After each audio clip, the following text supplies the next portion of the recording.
High বন্ধুরা, আমি সাগরিকা। আজ হচ্ছে রং খেলার পরের দিন, মানে হচ্ছে আজকে হোলি। তা আমি আর আমার বরমশাই ঠিক করলাম সকালবেলা একটু বেরাবো। তা বেরিয়েও পড়েছি, দেখতেই পাচ্ছ। এখন যাচ্ছি হালি শহরে, মানে কাঁচরাপাড়ার দিকে। তা গাড়ি নিয়ে সকাল সকাল বেরিয়ে পড়েছি দুজনে। এই দেখো, রামপ্রসাদের যে গঙ্গার মানে ঘাট রয়েছে সেটা পার করে তা আমরা ঢুকে গেলাম একটা গলির মধ্যে। তোমরা বুঝতে পারছো আমরা কোন দিকে যাচ্ছি? অনেকে বুঝতে পারছো, অনেকে বুঝতে পারছো না। আমরা যাচ্ছি রামপ্রসাদ ভিটে, মানে রামপ্রসাদের যেখানে কালী মন্দির, মানে কালীবাড়ি, সেখানে আমরা যাচ্ছি। তো ভেবেছি আজকে একটু পুজো দেব, সেই কারণেই বেরোনো। তো এটা হুজুগটা বেশি বড়মশাইয়ের। বললো যে চলো সকাল সকাল গিয়ে একটু পুজো দিয়ে আসি। তা আমরা দুজন চলে এসেছি, দেখো মন্দিরের সামনে। এই যে চলে এসেছি মন্দিরের সামনে। বেশি ভিড় নয়, কিন্তু খুব শান্তি করে পুজো দিয়েছি। এত শান্তি করে পুজো দিয়েছি কি বলবো, মানে এত শান্তি যে সকালবেলা এইরকম সুন্দর পুজো হয়, না আসলে হয়তো বিশ্বাস হতো না। তা আমরা গাড়িটা রেখে এসে আমরা একটা ডালা নিয়ে নিলাম। বেশি মানে দামের নিইনি, অল্প দামেরই নিয়ে নিলাম।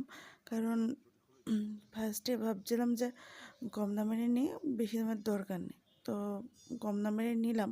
পরে আবার আমার বরমশাই এসে দোকান থেকে আবার রসগোল্লা নিয়ে গেছিলো। তা সেটা তো আর দেখাতে পারিনি, কারণ মন্দিরের ভেতরে ছিলাম বলে সেটা আর দেখানো হয়নি। তো জুতোটা খুলে হাতটা ধুয়ে নিচ্ছে। তো এবার আমাদের ডালাটা রেডি হচ্ছে। এই যে ডালা রেডি হয়ে গেছে, দেখেছো? ডালার মধ্যে মানে 3 রকমের ফল ছিল, ফুল ছিল, বাতাসা, মিষ্টি, আর হচ্ছে ধূপকাঠি, মোমবাতি ছিল। তো এই যে ঢুকছি মন্দিরে, কিন্তু মন্দিরের ভেতরে তো ফটো তুলতে দেয় না, সেই কারণে মন্দিরের ভেতরে আর ফটো তুলতে পারিনি। যতটুকু এতটুকুই তুলেছি। আবার যখন বেরাবো তখন তোমাদের দেখাবো। ভেতরটা দেখাতে পারলে আরও শান্তি হতো। ভেতরটা তো খুব সুন্দর, মাকে এত সুন্দর শাড়ি পরানো থাকে কি বলবো। তো আমরা পুজো দিয়ে বেরিয়ে এসেছি। এখানে হচ্ছে ওই ধূপকাঠি মোমবাতি ধরানো হচ্ছে, আর এখানে হচ্ছে রামপ্রসাদ ঠাকুরের হচ্ছে মানে মূর্তি রয়েছে, সবাই জানলা দিয়ে দেখছে। এই দেখো, এখানে হচ্ছে শিব মন্দির। তাই এখানটা দেখো সবাই ধূপকাঠি মোমবাতি ধরাচ্ছে। তা আমাদের ধূপকাঠি মোমবাতি ধরানো হয়ে গেছে। বললাম না রসগোল্লা নিয়েছিল, সেটা উপরেই রয়েছে। তাই এইবার মানে এক একজন, মানে কি বলবো, জনে জনে পুজো হয়েছে। এত সুন্দর পুজো কোথাও দেখিনি। প্রত্যেকের মালা মাকে পরিয়েছে। তা আমি এখন যাচ্ছি পলাশ ফুল তুলতে। বরমশাইকে দেখো ওই ডালাটা দিয়ে আমি চলে গেছি। আমার ওখানে গেলে পলাশ ফুলের নেশা। আর এই মানে বসন্তকালে পলাশ ফুল এত ভালো লাগে কি বলবো। এই দেখো, পলাশ ফুল না শিমুল ফুল আমি তো ভুলেও গেছি। যাই হোক, এই ফুলগুলোই মানে বসন্তকালে ফোটে। তা আমি কিছুটা ফুল কুড়িয়ে নিলাম। কুড়িয়ে আমি হেলমেটের মধ্যে, মানে বরমশাইয়ের টুপির মধ্যে রেখেছি। হেলমেটটা সেদিনকে পরেনি, গাড়িতেই ছিল। তা ও বললো চলো পুকুর ধারে ঘুরে আসি। পুকুর ধারটাও সুন্দর। যেতে যেতে দেখো মাঠের মধ্যে আর এক রকম ফুল পড়ে রয়েছে। কি ফুল বুঝতে তো পারছি না। তো তোমরা যদি কেউ বুঝতে পারো তাহলে একটু কমেন্ট করো। হ্যাঁ, কি সুন্দর, আর পাতাগুলো কি বড় বড়। জানি না এটা কি, মানে কি গাছের ফুল, বুঝতেও পারিনি আমি। গাছ মানে অত ভালো তো চিনি না, যা দু একটা চিনি। তো চলে এসেছি পুকুর ধারে। দেখো ওর সাথেই লাগানো পুকুর, এটা হচ্ছে মন্দিরেরই পুকুর। এখানে অনেক মাছ আছে, অনেক মাছ। তার সাথে আছে কচ্ছপ সব। দেখো এদিকে কচ্ছপটা রয়েছে, কচ্ছপটা তোমাদের দেখাচ্ছি। আর মাছ তোমরা দেখতে পারবে কি না জানি না। এই দেখো কচ্ছপটা গলাটা উপর দিকে তুলে রয়েছে। আরও কচ্ছপ আছে, দেখাবো ধীরে, চলো। দেখো মাছ দেখতে পাচ্ছ, ওই দেখো জলেও আর একটা কচ্ছপ রয়েছে, দেখতে পাচ্ছ? অনেক কচ্ছপ আছে, মাছও আছে। কিন্তু মাছ তোমরা দেখতে পারবে কি না সেটাই একটা মানে ব্যাপার। যদি দেখতে পাও তাহলে ভালো। আর যারা আসছো তারা তো জানোই এখানে কি কি আছে।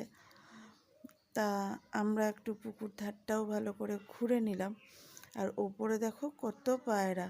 পায়রা থাকবারও জায়গা ওইদিকে করা আছে, ওই পাশে অনেক অনেক অনেক পায়রা। তা পুকুরের চারপাশটা ঘুরিনি, বেশি ঘুরলে আবার ওই দিকটা যে গেলে আবার ফুল বাগান আছে, কিন্তু যাইনি। ওই দেখো পায়রাটা উপরে উঠে গেল। তা মালসা থেকে আমি একটু সিঁদুর নিয়ে আমার বরমশাইকে একটা টিপ পরিয়ে দিচ্ছি। তা আমি আমার বরমশাইকে বলছি আমার টিপটা কে পরিয়ে দেবে, বলছে তুমিই পরে নাও। আমি বললাম না, তুমি আমাকে পরিয়ে দাও। তো ফার্স্টেই ও মালসা থেকে নিয়ে, আমি ভাবলাম টিপ পরাবে, ও দেখি আমার মানে শীতেতে দিয়ে দিল, তারপরে আমাকে টিপ পরিয়ে দিল। তো টিপ পরিয়ে টরিয়ে নিয়ে এবার তো আমরা মানে বাড়ি ফেরার পালা হবে। কিন্তু হঠাৎ দেখছি এখানে একটা ঝর্ণার পাশে, দেখো মানে ঝর্ণার মধ্যে কত কচ্ছপ, দেখো আরও আছে নিচে, যেহেতু জলটা একটু কালচে কালচে কালার লাগছে তার জন্য বোঝা যাচ্ছে না নিচে অনেক কচ্ছপ। আর কিছু কচ্ছপ দেখো এখানে উঠে রয়েছে, বুঝতে পারছো তোমরা? হ্যাঁ, ভেতরে ভেতরে ঢুকে রয়েছে। আমার বরমশাই বলছে ঠিকই তাই, ভেতরের দিকে সব ঢুকেছিল, মানে কি বলবো, এমনভাবে ছিল যে বোঝা যাচ্ছে না। ওই দেখো নিচ থেকে বেরাচ্ছে, তোমরা হয়তো ভিডিওটা ঠিকভাবে দেখলে দেখতে পাবে, এপাশ দিয়ে ওপাশ দিয়ে কচ্ছপগুলো বেরাচ্ছে। তা আমরা পুজো টুজো দিয়ে আমরা নৈহাটির দিকে রওনা হলাম। জানো, ওপর থেকে সব ছাদের ওপর থেকে জল ফেলছিল, একটুর জন্য বেঁচে গেছি। আর খাসির মাংসের দোকানে দেখো কত লাইন মাংসের দোকানে, যেহেতু হচ্ছে আজকে হোলি সেই কারণে। তা আমরা একটু কচুরি খেয়ে নিলাম, নিয়ে আমরা বাড়ি চলে এলাম। তা আজকের মতো ভিডিওটা এখানেই শেষ করি। যদি ভালো লেগে থাকে তাহলে লাইক করবে, কমেন্ট করবে, শেয়ার করবে, আমার চ্যানেলটাকে সাবস্ক্রাইব করবে। সবাই ভালো থেকো, সুস্থ থেকো।